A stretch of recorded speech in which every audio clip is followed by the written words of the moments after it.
Welcome to UK News Times. My name is John J. Coover. Let's check the latest news headline. US death toll from novel coronavirus passes 65,000. Baseless US claims aim to obstruct Venezuela's oil plants and amid sanctions Iran. European ambassadors warn Israel against annexing West Bank. Turkey warns the UAE against hostile stance towards Ankara. That was the headline. We now move on to the news in detail. But before that, there will be a request to like this video. The respiratory illness known as COVID-19 has so far infected more than 1,119,000 people across the United States and killed more than 65,000, according to the latest updates. There have been an increase of 24,153 of cases and rise of 1,277 of deaths over the past 24 hours in the country. The data by the Worldometers.info/coronavirus showed on Friday.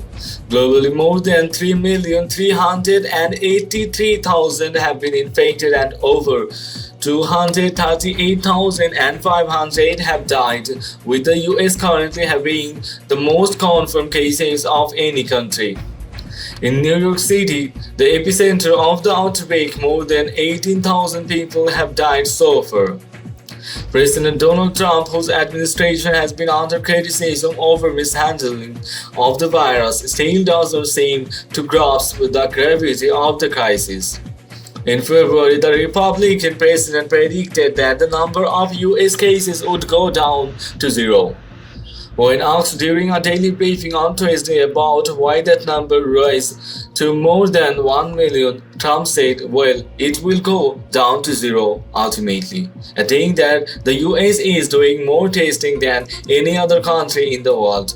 When pressed about how multiple experts warned at the time that the number of the US cases would go up, he said, "Experts, very good people too, said this would never affect the United States, it would not affect Europe, it would not affect anything outside of China." He went on to say, "So we were listening to experts and we will always listen to experts. But the experts got it wrong. A lot of people got it wrong and a lot of people had no idea it would be this serious." However, it was not clear which experts Trump was referring to, as dozens of public health officials warned of a US outbreak in the same month. The US president has also blamed China for the spread of the virus to deflect attention from his own mismanagement. On Thursday, when as the US intelligence community concluded that the novel coronavirus originated in China but was not man-made or engineered, Trump said he was confident the virus might have originated in a Chinese biology lab without providing any evidence. Foreign Ministry has dismissed baseless allegations made by an American diplomat about the Islamic Republic's trade ties with Venezuela, saying such claims are aimed at creating obstacles in the way of the South American country's plans in the oil sector amid the cruel US sanctions. According to Press TV, Elliot Abrams, the envoy who leads US efforts to people Venezuela's legitimate government, led by Nicolas Maduro, claimed on Thursday that cash-strapped Venezuela is paying Iran in gold to rebuild its troubled oil industry and denounced growing cooperation between Tehran and Caracas. Iranian Foreign Ministry spokesman Abbas Mousavi on Friday says such baseless claims aim to prepare the ground for the US regime to exert more pressure on the Venezuelan government and to obstruct and interfere in trade relations between Iran and Venezuela. The US administration failed to implement its policies in Venezuela, including economic sanctions, military threat, and recently the formation of a transitional council due to resistance of the country's government and nations, he said.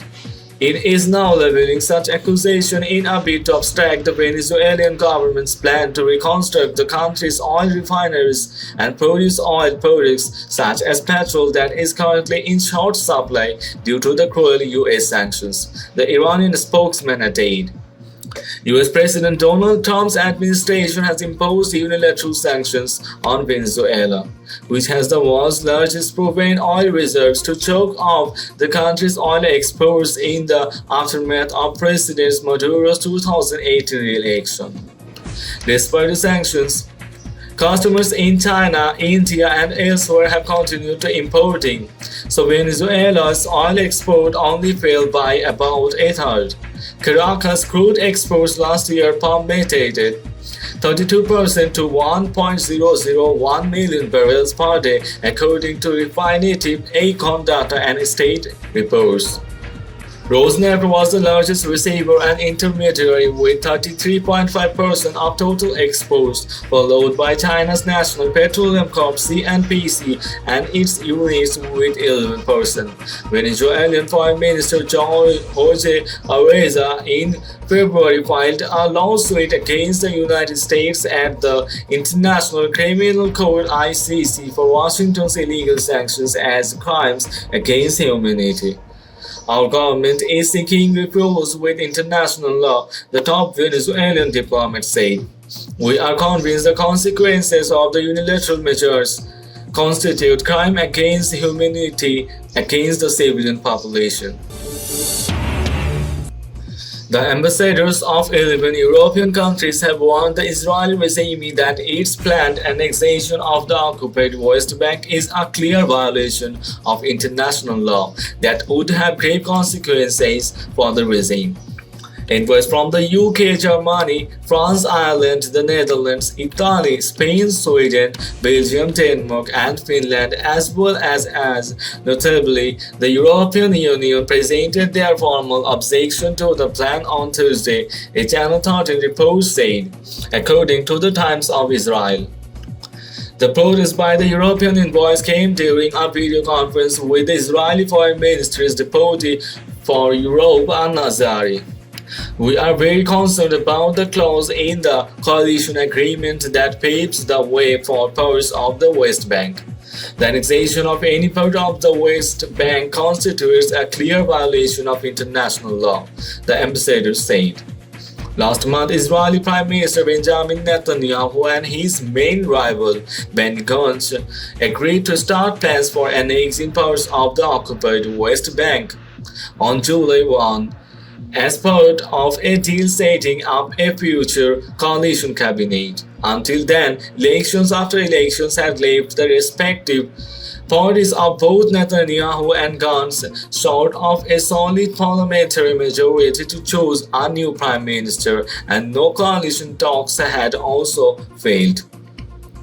Such unilateral steps will harm efforts to renew the peace process and will have grave consequences for regional stability and for Israel's standing in the international arena, the European diplomat said. Many world leaders, governments, and international organizations have warned Israeli regime against the measure.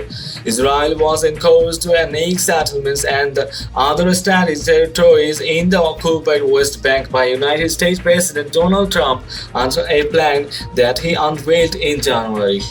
The initiative also designated Al-Quds as Israel's undivided capital among other privileges granted to Israel, while the plan was supposed to be a deal between the Israelis and the Palestinians. No Palestinian official had been involved in preparing it, and all Palestinian factions rejected the plan soon after it was announced. Turkey has warned the United Arab Emirates against its hostile stance towards Ankara, calling on Abu Dhabi to stop providing arms and mercenary support to co-plotters in Libya. Turkish Foreign Ministry spokesman Hami Aksoy said in a statement on Thursday that the Emirates needs to stop its destructive agenda by fueling civil wars. Abu Dhabi has earlier accused Ankara of intervening in Arab politics. Ox denied the allegations as groundless, saying for years the UAE has provided arms, military equipment, and mercenary support to co-plotters in Libya. Turkey supports the internationally recognized government of Libyan Prime Minister Fayez al-Sarraj, known as the Government of National Accord (GNA). Libya has been divided between the Fayez government and a camp in the eastern city of Tobruk, supported militarily by self-styled commander General Khalifa Haftar's rebels since 2014, collectively known as the so-called Libyan National Army (LNA).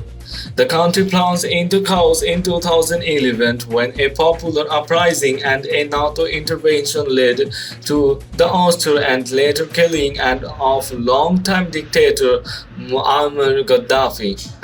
Turkey said on Wednesday that it will continue to support the Libyan government against the military dictatorship planned by Haftar.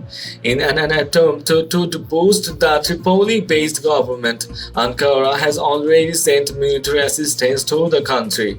Haftar, who claimed on Monday to have a mandate to rule the North African country, has been receiving support from the UAE, Egypt, and Saudi Arabia. He launched an offensive to capture the capital Tripoli in April last year, but has so far failed to achieve his objective of ousting the governments there. Numerous international attempts to bring about peace between the two warring sides in Libya have also failed. The Turkish ministry spokesman further said that the international community is aware of the UAE's support for terrorist organizations, especially Al-Shabaab and separatist movements in Yemen. The UAE's action disrupting international peace, security, and stability not just in Libya but all the region, including Yemen, Syria, and Africa, are well known to the international community, he added. He also states that the only way to ensure stability and peace in Libya is to support Libya's political agreement and the GNA instead of supporting illegal mobs that target civilians.